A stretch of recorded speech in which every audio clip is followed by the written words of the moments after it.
Toutes ces chaussures ont le même problème. Tu sais ce que c'est? Elles sont toutes maximalistes et ça m'énerve. En vrai, j'ai rien contre ces chaussures. Elles sont top pour plein d'aspects. J'utilise même les Vaporfly en compétition et les New Balance, en particulier les lendemains de fractionné quand les jambes sont lourdes. C'est pas mal tout cet amorti. Mais franchement, ça manque de diversité. Elles sont passées où les chaussures plus minimalistes de la gamme qui servent à renforcer naturellement le pied, les tendons, les mollets. Bref, est-ce que plus de protection égale moins de blessures comme on essaye de nous le dire? Peut-être qu'à court terme, on y gagne. Mais je pense que ça se paye forcément à un moment ou à un autre. C'est pas pour rien que ces dernières années, je me suis payé fasciite plantaire, tendinite d'Achille. Ces blessures m'ont permis de reprendre les choses en main et je vais te dire comment éviter de passer par les mêmes étapes que moi. Le problème principal de ces chaussures, c'est qu'elles manquent de stabilité avec l'épaisseur de semelle et son matériau un peu mou.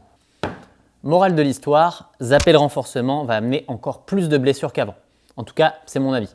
T'en penses quoi toi? Perso, je cours environ une fois par semaine avec des chaussures un peu plus minimalistes pour essayer de garder un pied fort et j'ai l'impression que ce type de chaussures disparaît petit à petit du marché. J'utilise toujours cette paire de Altra Escalante qui commence à avoir un petit peu de kilomètres au compteur. Mais qui parle encore de ce genre de chaussures? Personne.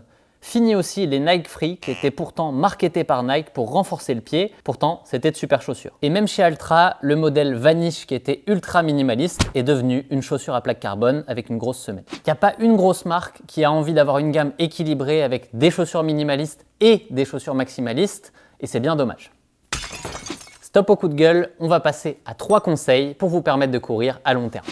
Conseil numéro 1, variez votre entraînement en intégrant des séances de sprint en côte. Vitesse maximale plus inclinaison du sol, ça va travailler votre capacité musculaire et vos tendons à 100%. C'est une des raisons pour lesquelles il y en a à chaque début de plan campus. Conseil numéro 2, alternez les chaussures. Vous l'aurez compris, je vous conseille d'intégrer une paire de chaussures comme la Altra Escalante avec un zéro drop, une semelle plutôt fine pour utiliser une fois par semaine dans un footing et travailler vos qualités de pied. Mais si vous n'avez jamais utilisé ce genre de chaussures, attention, introduisez-les très progressivement, sinon vous allez vous blesser. Très progressivement, ça peut par exemple être de changer de chaussure en fin de footing et repartir pour 2-3 minutes en minimaliste la première fois. Et ensuite, vous pouvez augmenter tout doucement de quelques minutes à chaque fois que vous le faites. C'est très peu, je sais, mais si vous venez de chaussures traditionnelles, ça sera déjà un gros stress pour votre corps, donc pas plus. Conseil numéro 3, intégrer des exercices de gamme au moins une fois par semaine. Ça va permettre de travailler spécifiquement le couple pied, cheville, mollet et le rendre plus solide et plus réactif. C'est bon à la fois pour les blessures et pour la performance. Et un dernier conseil en bonus,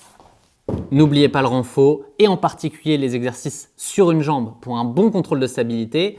Mais ça, je vous l'explique en détail dans cette vidéo. Allez la voir, c'est vraiment une priorité à la fois pour la performance et pour éviter les blessures en course à pied.